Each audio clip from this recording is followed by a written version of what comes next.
McCloud has built a career dedicated to inspiring, educating, and connecting people through the arts. An accomplished actor, storyteller, director, consultant, and teaching artist, Darion is the founder and creative force behind the NIA Company, where he uses the transformative power of art to engage audiences of all ages. For young audiences, Darion's storytelling and creative workshops spark creativity, nurture imagination, and instill a lifelong love of learning.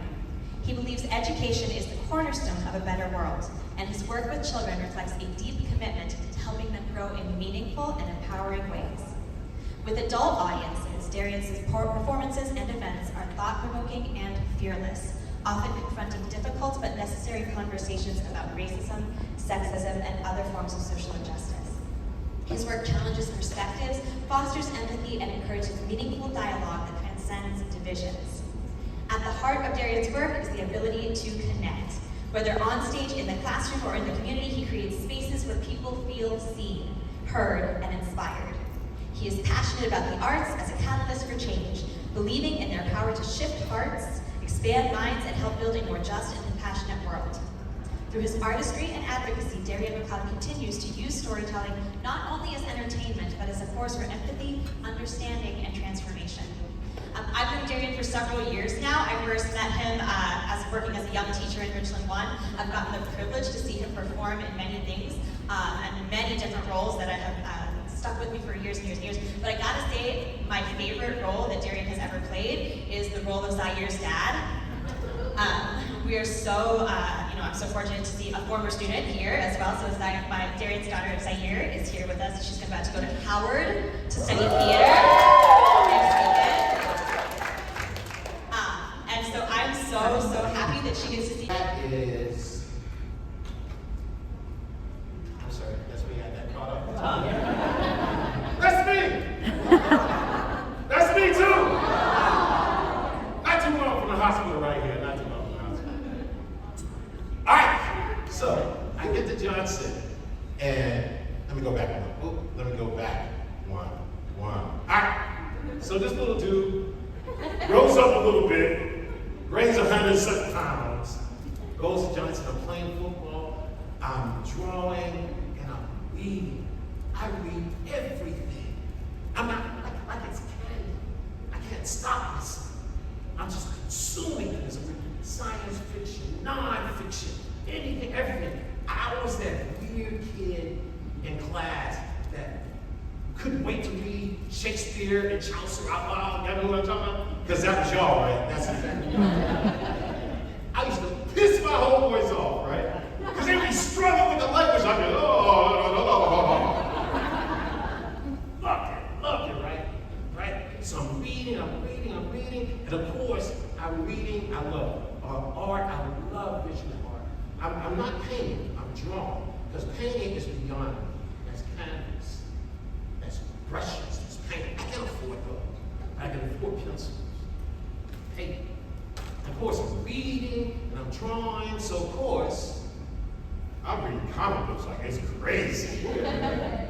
So I'm reading comics, I'm drawing, I'm reading, I'm playing football, I'm doing all these things, right? And then, all of a sudden, I start reading plays. I don't even know how I got it. Like I said, we didn't have a theater department at Johnson. But somehow they would find a way to my hands.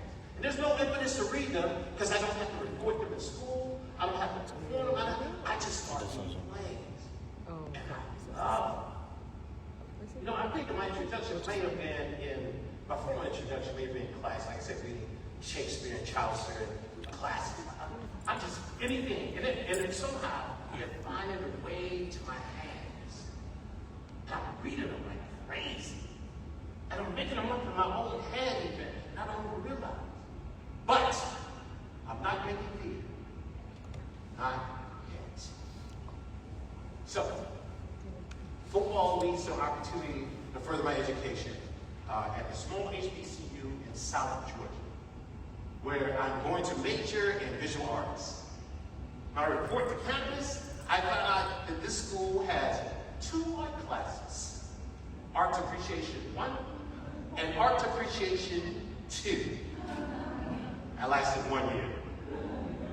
So I leave there and I come back home, and Columbia, South Carolina, enroll at the University of South Carolina.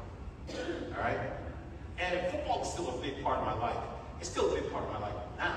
It's still, I'm still, wanting to play. So I walk on the team at the University of South Carolina, and I made the University of South Carolina Gamecocks team twice. That's a whole other story I got to tell you. All right? But I made it twice. And I'm cool with that. And I win a half scholarship immediately. But in my 19-year-old wisdom, I was dissatisfied with my playing time. And I thought the coaches needed a little extra inspiration. So I told them, when you figure out what you want to do with my talent, you give me a call. I'm still waiting on that call. So now I've left football. I'm still at the University of South Carolina. I'm a visual artist, art major now, right? Right? And I'm at a school that has a theater program. Theater majors, right? I mean, I can take a theater class, right? Of course I don't. Not on one. Because remember, I'm still a visual artist. I'm not even thinking about theater. I don't think when I was in school, I'm not sure I even saw a play during my time at the University of South Carolina. Once I lost my half scholarship, I was hustling really hard. I would work a semester, then I pay for the next semester I go to school. So it's off and on. Even the semesters I worked, I took one class, worked 70 hours. So I could afford that 1 or 2 classes, whatever. Piecing together. So of course, this extended my academic career exponentially. But I finally finished, right? And I finished, and as soon as I finished, I graduated right into the very first Iraq Desert Shield. And nobody's hiring, especially some newly minted artists. So I'm bumping around for a couple of years, right? Oh, I'm almost there. I'm bumping around for a couple of years, right? Trying to find a gig. I've had a couple of one-man shows here. I've sold some work to a couple of private collections. Things are not the greatest, but it could be worse, right? I'm still making my visual art. But I applied for a gig at the Richland County Public Library. See, they had checks every 2 weeks and benefits, and I needed both. So I go and apply for a gig at the Richland County Public Library, and in the children's room specifically. And when they talk to me, they tell me that, if you're going to work here, you're going to have to tell stories about storytelling. I'm like, sure, no problem. I had no idea what they were talking about. But I needed a gig, and I needed benefits, right? So I do my research, I get hired, I do my research, and I discover, at first I think I have no idea about storytelling, but I do. As it turns out, I actually know a great storyteller. I played high school football, played with this kid named Steve Wise.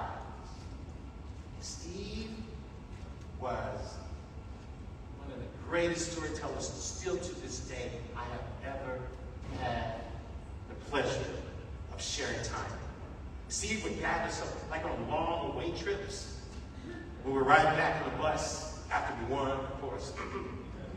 Steve would gather some of us in the back. He would tell us these stories. He would regale us with these stories of Pop Warner football. Now, Pop Warner football, that's the people. That's the 6-year-olds, the 6s, 7s, 6, 7s. Toya's gonna do it. Toya's gonna do it. 8, 9, the little ones, the peewees, right? Steve would tell these stories, and you could see in your mind's eye the frozen tundra. They were playing on the Green Bay Packers field. It put NFL film productions to shame. And I was like, this is what Steve used to do. This kid my high school, my football team, I could go. So, okay, cool. I can do this. I can do this. I can do this. So I learned my story. I study my mind. I do everything. I get ready. I'm ready. I'm ready to tell for the first time as a professional at the library's annual storytelling festival. Augusta Baker's Dozen annual storytelling festival. I don't know how many of you have ever had the pleasure of attending that, but if you do, if you find yourself in Columbia, do yourself a favor. If you find yourself in Columbia in the spring and that's happening, do yourself a favor, go there. It's great. It's incredible. All right? So I'm sitting there. I get my first group of fourth graders, about 20 some odd fourth graders. I tell my stories. Told 3 stories. And they like it. Then I got my second group. And they liked it. Then I got my third group, and the teachers and the kids. Everybody's digging me, man. I mean, it's like, oh. And from that, I'm getting invited into classrooms, and theaters, museums, and libraries. And once I even did this woman's memorial service. She said I was her favorite storyteller. And when she passed, her friends contacted me and asked me if I would tell a story at a memorial service. Of course I said yes. I gotta say no. So this new world I had no idea existed opens up. I'm in all these different places, telling stories. But not making theater. Not yet. So I'm with the library. I get a gig at a school. I go to a school. I'm up there and doing my thing. Meet the kids. We have a good time. I come off stage, and this parent stops me, and she says, "Hey, I love your work. What theater do you work in?" I said, "Theater." She said, "Yeah, you're an actor, right?" "Oh, actor? No, I'm not an actor." She says to me, "Oh, you're an actor. You just don't know it." And she says, "Do you mind if I pass your name on to some friends of mine?" I think nothing of it. I give her my information, and I give it to her. And I forget it almost immediately. And I want to take this opportunity to thank her. I have never thanked her. I don't really know who she was. I think I know who she was. I think if she's the person I think she was, I think she's passed on. But my gratitude is eternal. That she takes my name. I'm working at the library, and with the library, one afternoon, I get a call from Trustus Theater. I've been a fan of Trustus Theater for years. Trustus Theater is a local professional theater in Columbia, South Carolina. I've got, some of us know Trustus really well. I get a call from Trustus Theater saying, "Hey, your name has been passed on to us. Would you come in for a calendar?" Now, this is in the 90s. So, y'all remember the 90s. Remember there were sitcoms every night in the 90s, right? And every sitcom or every other sitcom had a character who was an actor. They were always talking about booking an audition, or getting an audition, or blowing an audition, or killing an audition. You know? Like I said, now I've never stepped on stage as an actor. I've never been in a play. I've seen plenty of plays because I love them. I've read plays, but I've never done this. But I've always been a curious cat. You know, I've always liked the challenge. So I'm like, yeah, I'll come. So I went to my very first audition on a clown, just strictly to have some fun. And I never forget, as I was leaving work that day, I kind of casually threw over my shoulder to the help desk. I was like, "Who knows? Your boy might come back with a part." And I did. Came back with a part. And then before I could finish that, they asked me to be in another play. I did that play. And then before I could finish that, the artistic director, Jim Bigden, passed me a play and said, hey, read this. If you want to do this, I want you to do it. I was like, oh, yo, Jim passed me a play. And it was a main stage play. Up to that point, I was just done the late nights. Now all of a sudden, I'm on the main stage. I'm like, oh. So I'm playing out cool. Like, yeah, man, I'll look at it. A couple of days later, yeah, I want to do it. I never read the play. Never read the play. It was Boys in the Band. Of course, I played Bernard. So Boys in the Band, we know that's a centerpiece of American theater. It's a centerpiece of a crazy important piece of American literature. It was, still is, and will always be, because of its time and its place, incredibly important to the LGBTQ community and to all of us by extension. It's incredibly important, right? So I'm playing Bernard. One of the first, before I said no, one of the first portrayals of gay black men on stage. Proud, I got my chest all puffed out, I'm doing it. Really, I'm kind of scared because I still don't know what I'm doing. It's only my third show. I'm stumbling around, stumbling along. It's going well. It's good. I feel good. And all of a sudden, I still don't consider myself a theater maker yet. I used to tell people I was a visual artist who was cheating on my girlfriend with theater.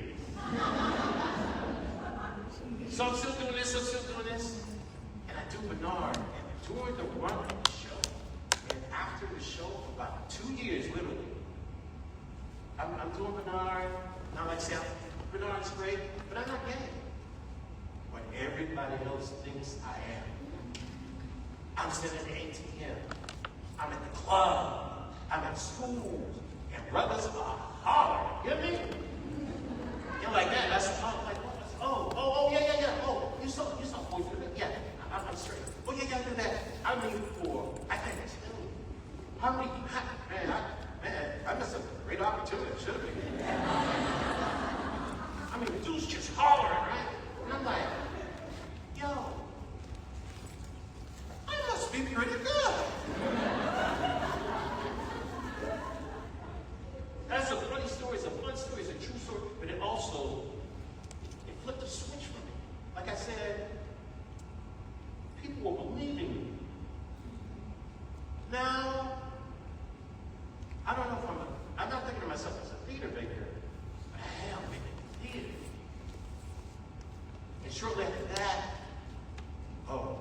I'm sorry, this is me storytelling. This is the very first gig I had. That's Augusta Baker to my left, the older lady sitting in the chair. I call her the grand dame of storytelling. She was backwards. And this, I think this might be my last group on that day. We all had 3 groups. I think this might be my last group of fourth graders. And that's us, we gather on the steps afterwards to celebrate the moment.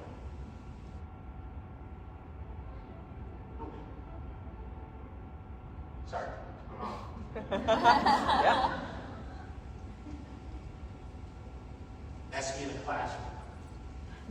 I'm lucky enough I get to go live. I go to a lot of individual classes. That's Jimmy K. Jimmy K. Big. I used to call them mom and pop trustees. And this is my first theatrical film. And this is the cast of Boys in the Band. I see you nodding. Yeah. There's, I can't tell you how important this was. I still know a lot of these people. I want to tell you a little side story real quick. I told you I was a football player, right? So when I come to the theater, I meet all these cool people. and they're funny, and smart, and interesting. But there's something that surprises me. Tough. And I consider myself a tough guy, you know? I played football, wrestled, I played rugby, I did all the grunt sports. You know? But these people, I'm seeing women barely 5 foot tall, barely 100 pounds, exhibiting mental and physical toughness that I could do nothing but admire. I'll never forget, in the top row, in the middle, that actor, his name is Bob Harper. I have no idea who Bob Harper is now. But I never forget, I was in rehearsal, we were in rehearsal one day, and this show is my first show, we worked on my first show too, Salvation at Hippie School. Comes to the theater, and he looks like heaven. You know, sometimes people, as soon as they walk in the door, you go, ooh. Right? And you can look at his face, he needs a root canal. So he's an immense and intense man. He came in, did his job, ran the scenes, went back and forth. He was directed and reversed. When he was done, he went home. Game recognized game. I admire that type of toughness. You know, what about how muscular you were or how much weight you could lift? It was real toughness, commitment, the willingness and the ability to stay committed, even when times are hard. And there have been few communities I found that type of passion and commitment other than my theatrical family. Right? Some of them. Go ahead. That's another production that Trust is very old. Somebody says August Wilson's 2 Trains Running.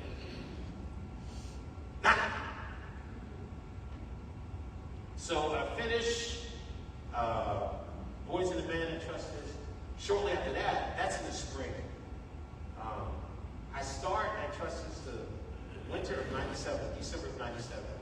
And by early summer, late spring of 98, I joined the company. They asked me to join the company. I joined the company. And I'm so excited. I'm like, yo, because I've always had a lot of friends. I'm not a lonely cat. But I haven't always belonged. Always had a lot of friends. They haven't always belonged. That's nothing against anybody. I love my friends. I would die for my friends. But looking around this room, just the fact that you're in this room, like I know a good percentage of you. You know what I'm talking about. Brown hole, square peg. To this, to that. None of this, none of that. You often find yourself on the other side. Everybody else is on the other side. I'm not saying that to be pity for pity. I'm not saying that at all. Like I said, I have great, lots of friends, but I never really belong. Trust us. I belong. I used to call Trusses my nest of freaks. Everybody's so crazy doing their own thing that it didn't draw any attention to my thing. And I found a freedom there that I hadn't really found before. And people committed, real live artists, not just vision. People committed to the vision, to telling the stories, to delivering the story. It was a great training ground. Great, it still is. All right, so I joined the Trusses company. And while I'm at Trusses, after I started my third show, my first main stage show, in the middle of that, Trusses had launched the year before prior. I was the second edition, African American Acting Workshop. And that was all about Trusses trying to find talent within the city and nurture talent within the city so they can put on more Black productions. I was in the second edition. And in the second edition, some of us loved each other enough that we stayed together and we formed NIA. Now, our initial purpose for forming NIA, well, I'm getting a little bit ahead of myself.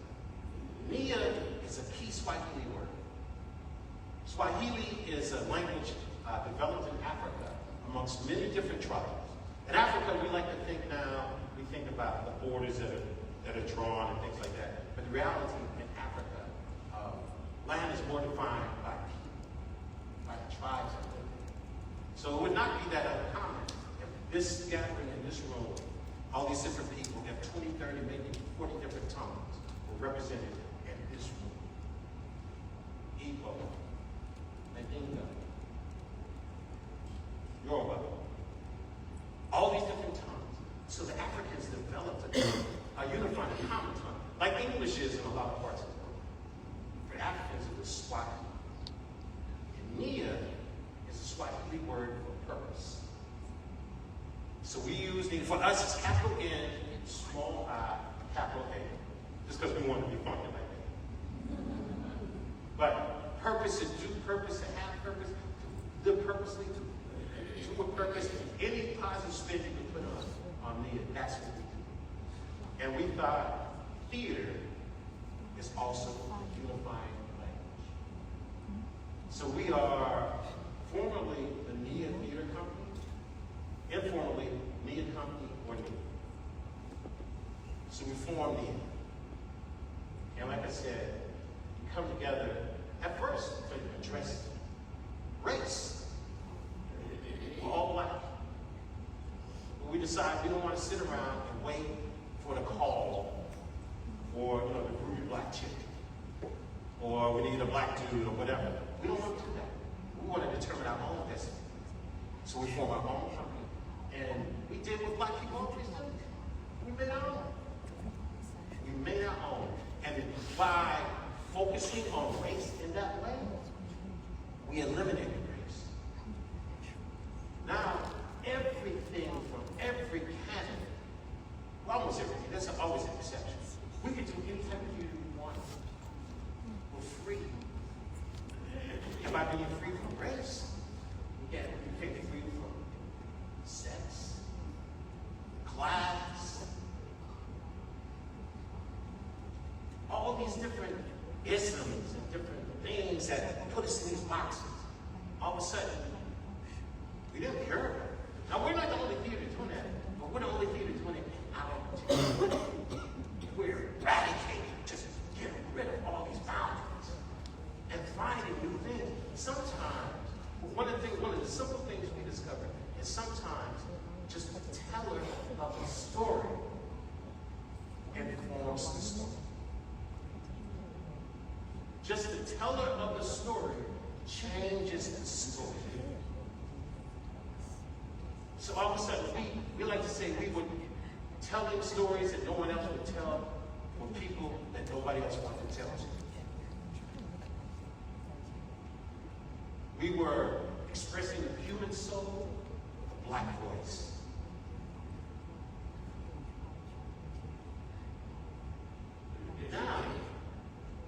Now, I'm a theater maker. Nia. We're going all over the place. We're nomadic. We're not brick and mortar. So almost every stage in Columbia, we performed. We found our way in classrooms. Same place I've been going to storytelling. Museums, libraries, street corners, tunnels. Anybody here ever perform in a tunnel? Bless you. It ain't easy, baby. It ain't easy. But, yeah. We're making theater all over the place. And things that matter. We're considering, back to hypothetical. We're considering what's important in 29203. we're considering what's important to that human being next to us. Not that other theaters aren't doing this too, but we're doing it specifically, very locally, considering our neighbors, our family, our friends, world by extension. I'll never forget, shortly after I had graduated, I had a chance to encounter an elder at the State House. I was hanging out at the State House. We sitting on the State House steps, hanging out with a mutual friend. And me, the three of us got this long conversation. We stayed for hours just talking, just pontificating, philosophizing, just going back and forth. And he turned to me and he said, "What's up, young bud? What you gonna do with yourself?" And I kind of looked at him. I kind of halfway said, "Well, I guess I think I'm gonna move to Atlanta, because that's what you did. Once you graduated, you moved somewhere else, you moved to Atlanta." Never forget what he said to me. I've said this to you before. He said to me, "See, that's the problem with Columbia. All the cool people move away." It's a simple statement. I have no idea why I did so. But it did, and it does. That was the germ of my hyper-local approach. I think the subtext, the part he left unspoken, was Colombians, South Carolina by extension, we deserve our beautiful brothers and sisters, our mothers and fathers, our makers and creators. You know the most important audience you ever performed in front of? Audience that's in front of you, right now. Right now. I'm from 29203. You don't get all the black performances. So, not to disparage anybody from New York or LA, anywhere. Great. And I've had some opportunities and I've taken those opportunities, but I've always returned to Columbia, South Carolina.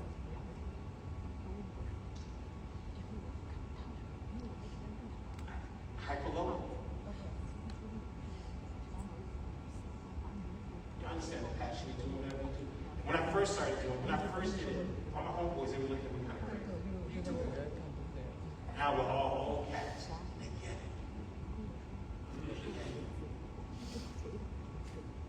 Now a lot of their kids, a lot of their families, I've been lucky enough to work with them, work with them. In NIA, you can take hyperlocal. There's nothing to come to the NIA show and find an actor, first time actor, on stage. Like I was. Now they may not be the lead. They will find some place they can succeed. And sometimes they may be the lead. Never forget, we have an actor in our company. He had never seen a play. He had never seen a play. He did a play with us. Lawrence Fishburne wrote a play years ago called Riff Raff. We did that play. And it was the first play he had seen. It was the first play he was in. And now he's working in Hollywood on the way. And he's just one. You know, I take pride in that. We go places, people haven't been. We work with people that haven't been worked. We tell stories. Maybe even when people haven't told. So this is our first press release, our first photo. That was NIA almost 30 years ago, 28 years ago.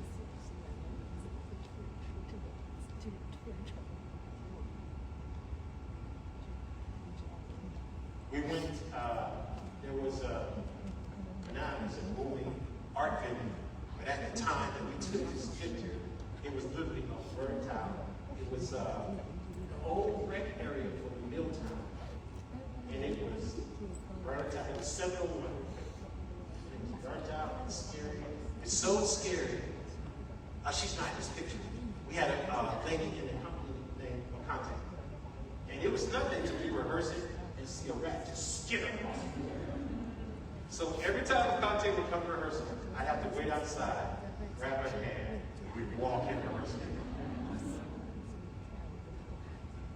But Nia also spawns other projects.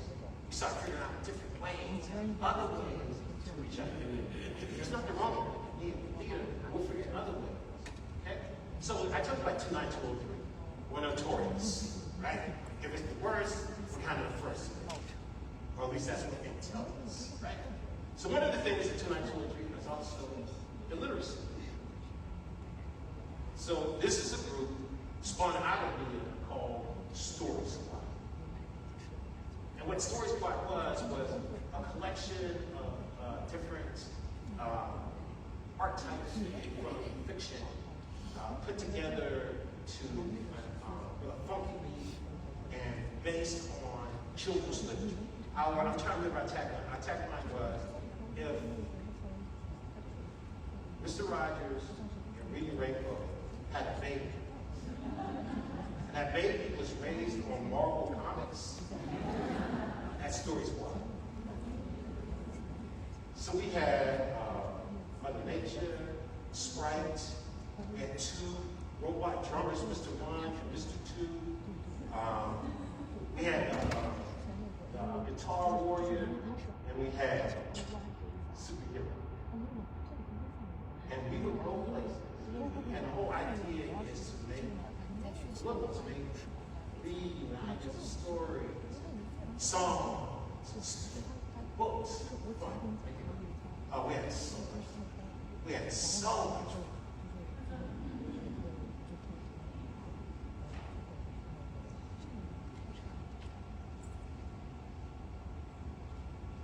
But Nia is still doing his thing too. This is a collaboration. I talk about hyperlocal. I don't know how many of you guys know of a photographer named Richard Samuel Roberts. Have you ever heard of him? Anybody ever heard of James Vanderson? Okay, cool. I'll start from the beginning. So Richard Samuel Roberts was a photographer that worked in Columbia, South Carolina during the 20s and 30s. And what he did was photograph black people. But he made what was unusual. Black people being magicians. Black people as cowboys. Like, what we thought a black aesthetic, we thought did not exist. So what he kind of did, intentionally or unintentionally, was also documenting the existence of a black middle class. I don't know, anybody here ever seen a photograph? It's a young boy hugging a chicken. Anybody ever seen that? That's Richard Samuel Roberts. His work is beautiful, but he's still mostly unknown. In the past few decades, his work has become, he's actually become a national figure. He's still mostly unknown. So here, the gentleman in the purple jacket, he's a trumpet player, Ron McCloud. He teaches at Southern Cal. And he and one of his colleagues wrote a poem about Richard Samuel Roberts called A Play, Harlem South. So he brought that play.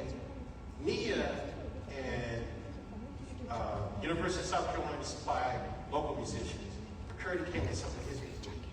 We took this play and we kind of cleaned it up.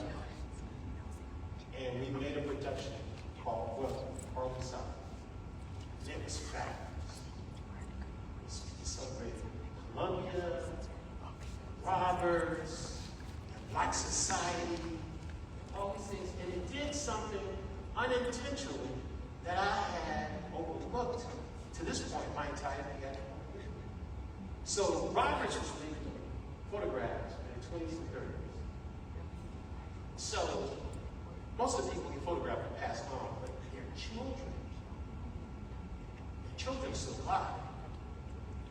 Most of the children, upper 70s, 80s, even 90-year-olds.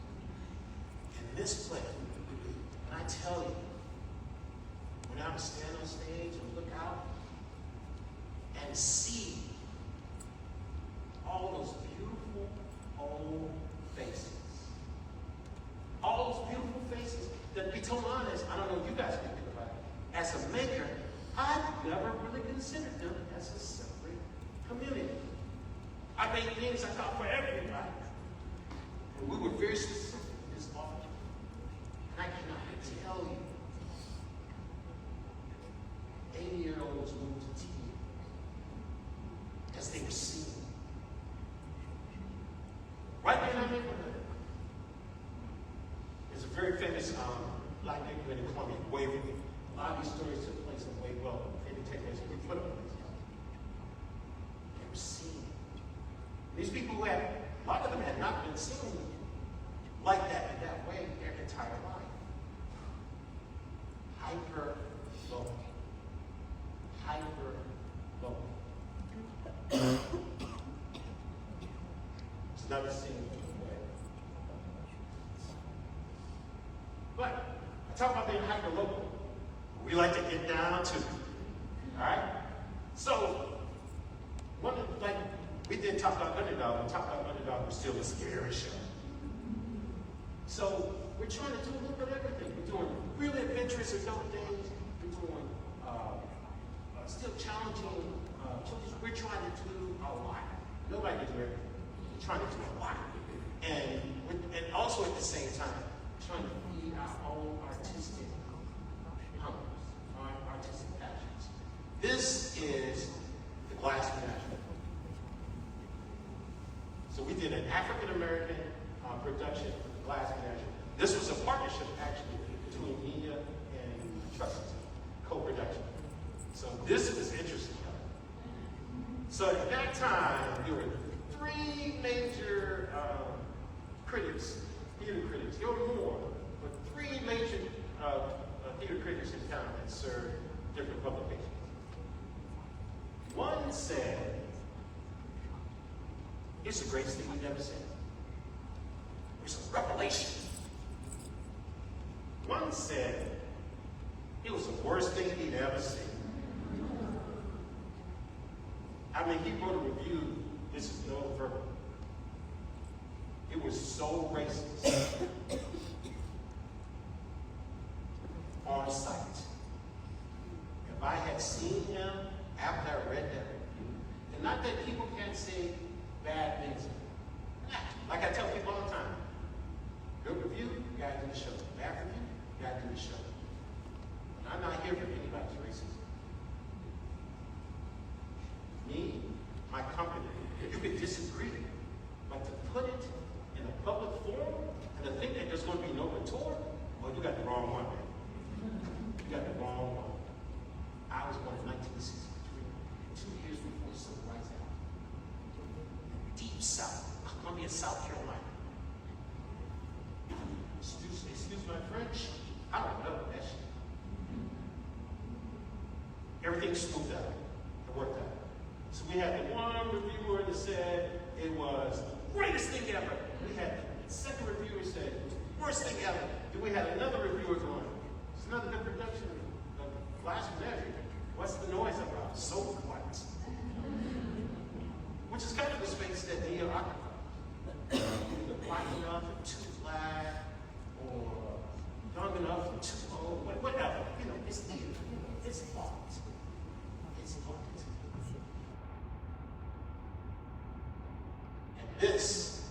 This, I think this image is to show y'all, we do very, very adult things too, right? This is a play called Orange Flower Award, ordered by Craig Wright, which deals with infidelity and divorce and trust. And don't forget, after we did this, after one show, we come from backstage, we're all dressed, thinking, you know, posting the noise, you know, love and everything. And this is woman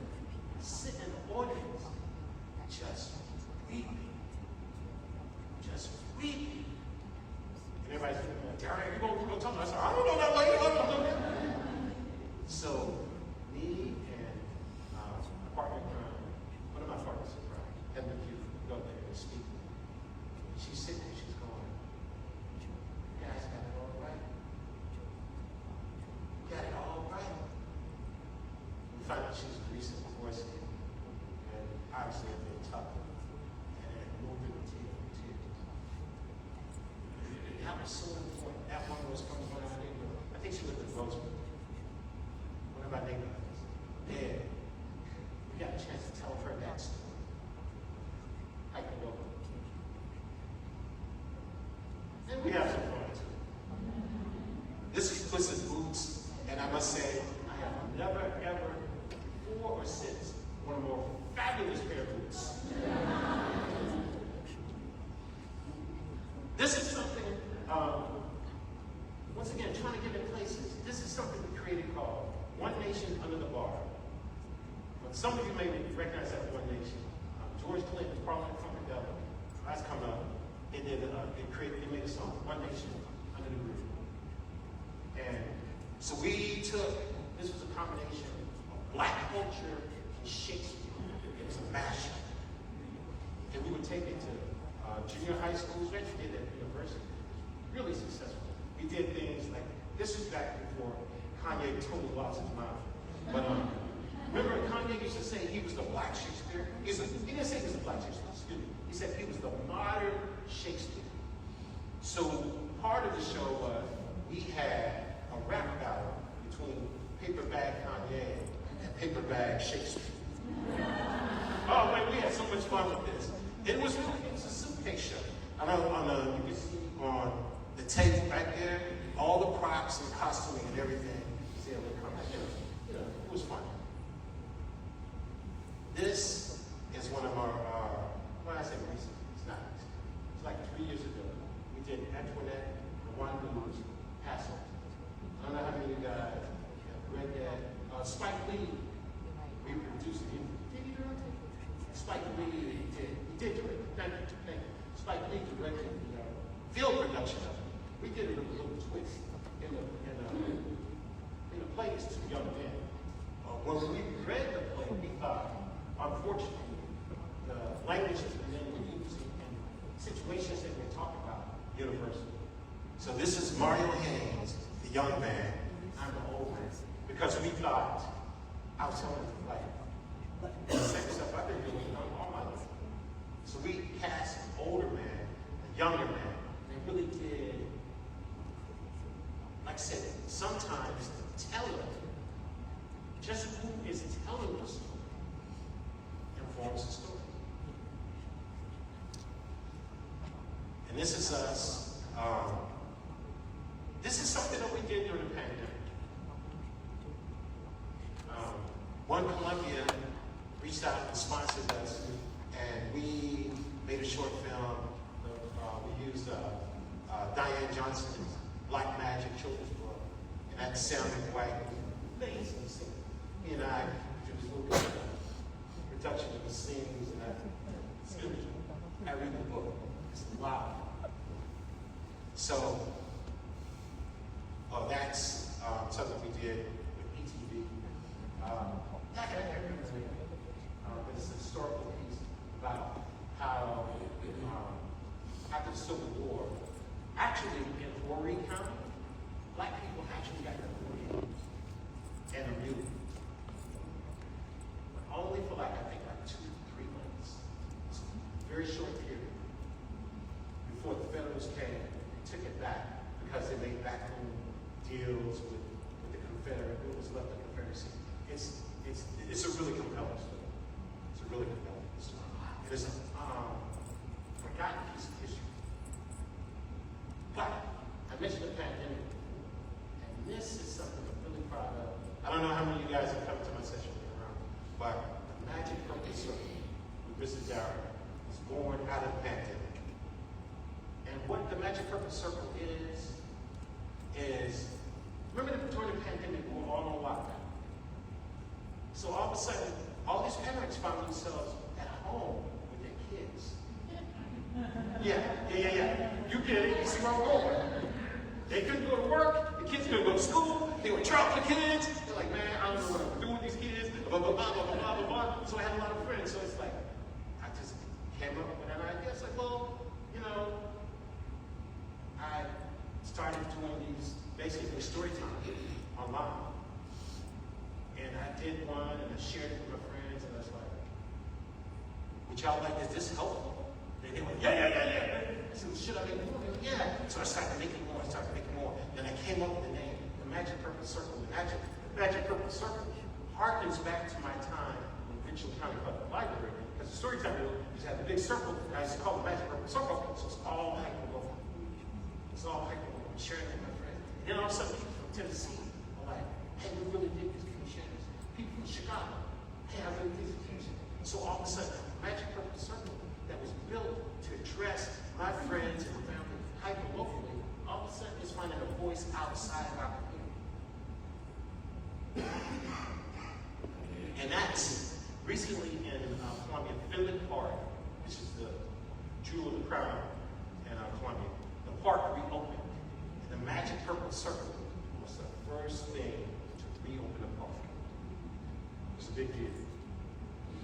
I say that even if Prince came back and he played Finley, he comes after me. That's it. Sometimes in the Magic Purple Circle, we invite guests, musicians, and artists.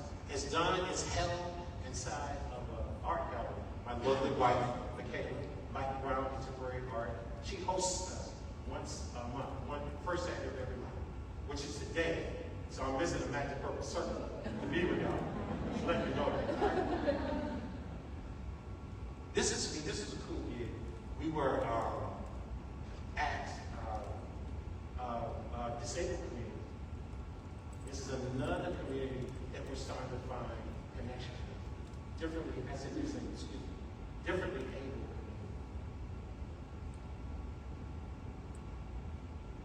Now, I want to make it micro. Talk about hyper.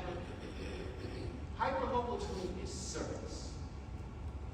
That's all it means. It means I'm really considering my neighbor, my family, my friend. Which we all do, but I do in a very specific, very thoughtful way. Now I want to tell you the story of how theater literally saved. I was during the pandemic. In the middle of telling the story, I'm doing an online storytelling festival. I'm in the middle of telling my story, and I get the most intense headache I have ever experienced in my life. The only way I can describe it is a star exploding behind my right eye. Right? Right? Show must go on. I finish the show. I get up. I tell Michaela, like, migraine. I've never had a migraine. But I figured this must be what it is. I'll go lie down. 3 days later, I go to bed. Finally, I asked Michaela to call the ambulance. She knows if I ask for the ambulance, something's up. They come, they bring me to the hospital, they test me. They say, Mr. McCloud, you've had a stroke. I'm like, stroke? That's what the old dudes get. Oh. And it wasn't like it was a major brain bleed. It was a major brain bleed. You see, they got me kind of hooked up to the stuff. And I'm in the hospital and we're running tests and this and that. You know, had a major stroke. I didn't have to lay it out.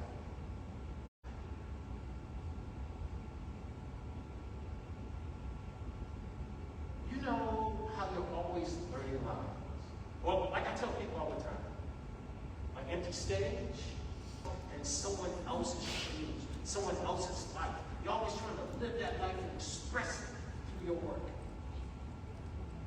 And then physically, I was a former athlete, and also on stage, we're moving all the time. We have movement classes. We're always learning to move. So the combination of my life to that point with athletics and visual art and the storytelling and the theater, which I think is the biggest part. The theater saved my life. That's no perfect. I came out of that hospital. I had some some brain damage. But I overcame that, and relatively speaking, it was short for me, relatively speaking, overcame that in a short period of time. I was afraid at first. I was like, can I get back on stage? Can my brain still work like that? Yeah, we did a small production called Eavesdrop. That worked. And I did Romeo and Juliet, University. I played Papa Cat. And I said, okay, I'm good. I'm good. But I'll say it again. It saved my life. And that's written all. Think about how many small situations saved our life. That's me in the hospital. That's me in front of like 400 5-year-olds. That's me. That's one of the cool things I did. This is an aside. A friend of mine was running for political office. He called his best friend, the theater maker, to help lead March for Life. That's at the South Carolina State House, and I was kind of the MC. There's all theaters here. I'm very proud of that one. Now we're to the heroes road. These are the people, I've told you all about me. These are the people who make the theatrical me happen. This is Jim K. Dignity, Mom, Pa Trustees. This is the legend, Greg Lee, one of the best mentors you can ever ask for.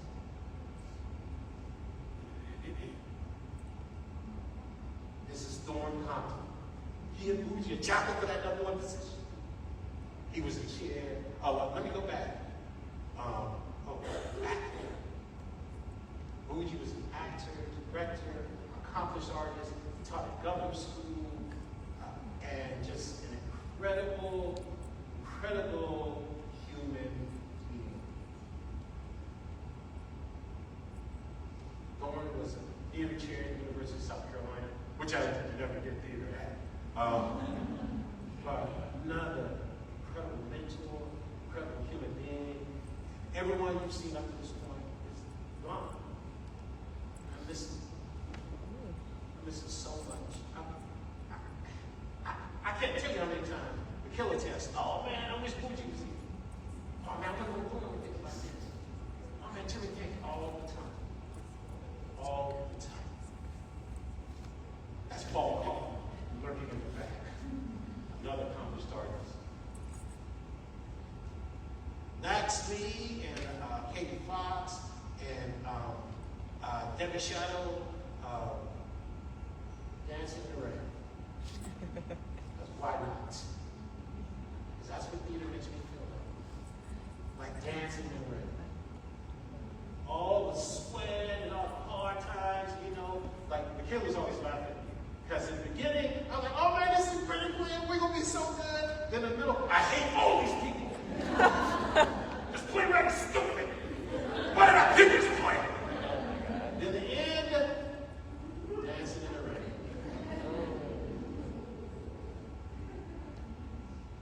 Then, end, how we began.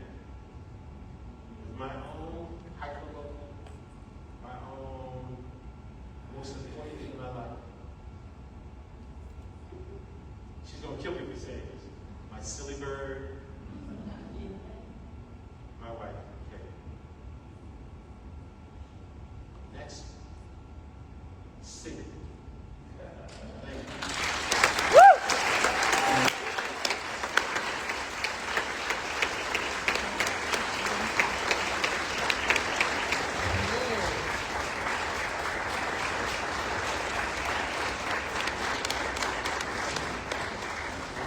Thank you so much for that amazing keynote speech. Everyone, we're going to take a very brief recess for a few minutes